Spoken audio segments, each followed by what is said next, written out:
और अब गूंज की शुरुआत करनी है। बड़ी खबर अब से कुछ देर पहले आई और खबर यह आई कि भारत सरकार ने ऐलान किया है कि 25 जून को संविधान हत्या दिवस मनाया जाएगा देश भर में। भारत के राजपत्र में आज इसी सूचना को प्रकाशित भी कर दिया गया है।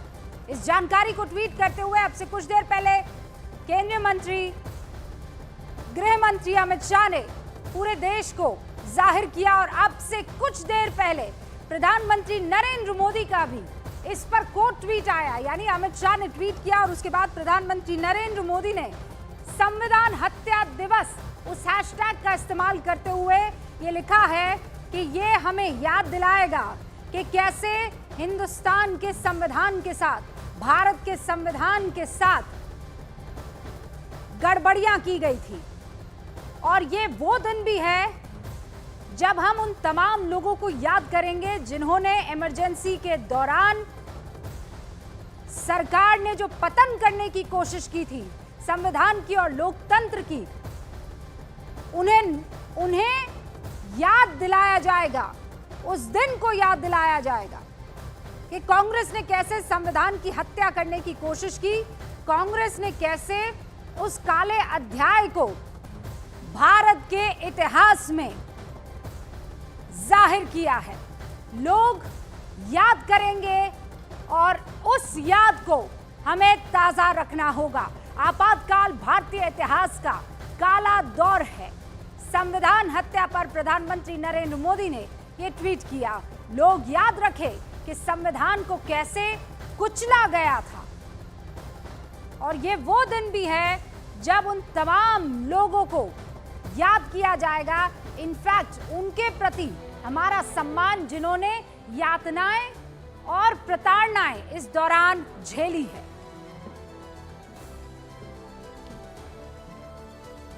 इससे कुछ देर पहले केंद्रीय गृह मंत्री अमित शाह ने लिखा कि 25 जून 1975 को तत्कालीन प्रधानमंत्री इंदिरा गांधी ने अपनी तानाशाही मानसिकता को दर्शाते हुए देश में आपातकाल लगाकर भारतीय लोकतंत्र की आत्मा का गला घोट दिया।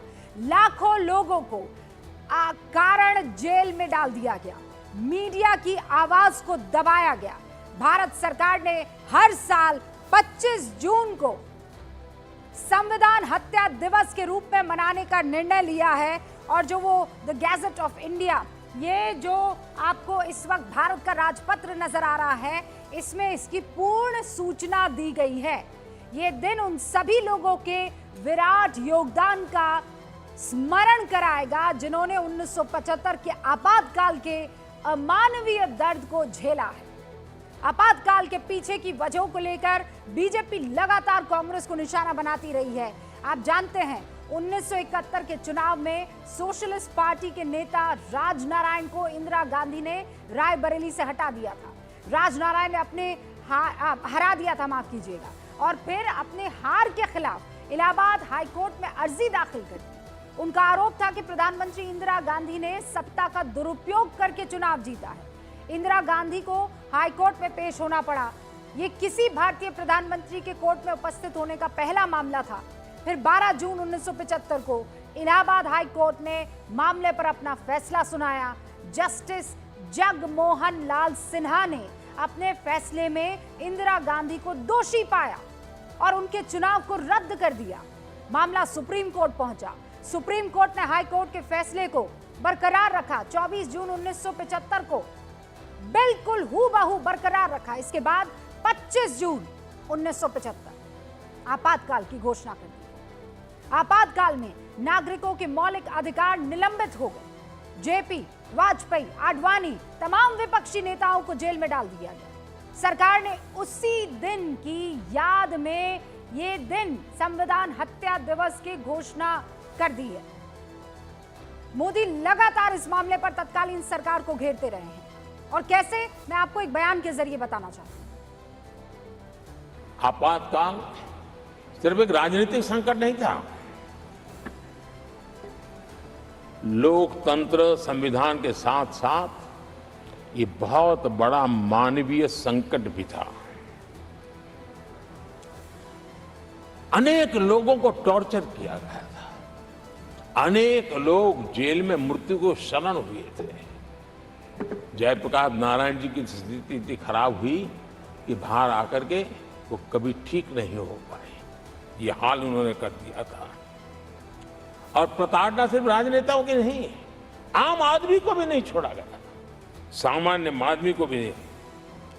और इनका इतने सारे जुल्म, उसमें इनके लोग भी थे अंदर, उनके साथ भी ये जुल्म हुआ। ये शर्मनाक है कि ऐसी तानाशाही को भी आज सही कहने वाले लोग हाथ में संविधान की प्रत लेकर के अपने काले कारनामों को छुपाने की कोशिश कर रहे हैं। ये बिल्कुल ताजा बयान है, राज्यसभा में अभी दिया था, याद कीजिए। 2024 के आम चुनावों में भारतीय जनता पार्टी पर संविधान बदलने की कोशिश का आरोप किसने लगाया?